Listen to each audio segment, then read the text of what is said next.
যে গত 24শে ডিসেম্বর রাত আনুমানিক 10 ঘটিকায় গোয়েন্দা তথ্যের ভিত্তিতে 15 বিজিবি একটি সফল অভিযান পরিচালনা করে সীমান্ত হতে অবৈধভাবে আসা বিপুল পরিমাণের ভারতীয় জিরা ও কাপড় উদ্ধার করতে সক্ষম হয়। শীতের বৈরী আবহাওয়া ও কুয়াশাকে পুঁজি করে সীমান্তে চোরাচালান ও অবৈধ অনুপ্রবেশ বৃদ্ধির একটি প্রবণতা লক্ষ্য করা দিচ্ছে। এই চ্যালেঞ্জ মোকাবেলায় আমরা আমাদের টহল কার্যক্রম, গোয়েন্দা তৎপরতা এবং তল্লাশি কার্যক্রম জোরদার করছি।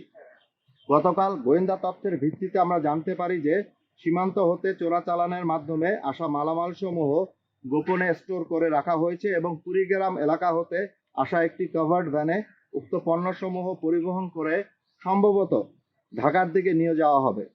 উক্ত তথ্যের ভিত্তিতে বিজিবি সংশ্লিষ্ট এলাকায় নজরদারি বৃদ্ধি করে এবং সম্ভাব্য চলাচল রুটে একটি চেকপোস্ট স্থাপন করে।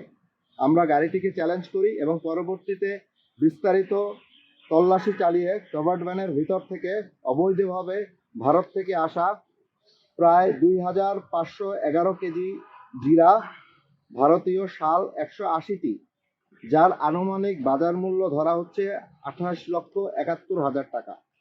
এ ধরনের ঘটনায় সংশ্লিষ্ট চোরা কারবারিদের পরিচয় শনাক্ত ও তাদের বিরুদ্ধে আইনানুগ ব্যবস্থা গ্রহণের প্রক্রিয়া চলমান রয়েছে।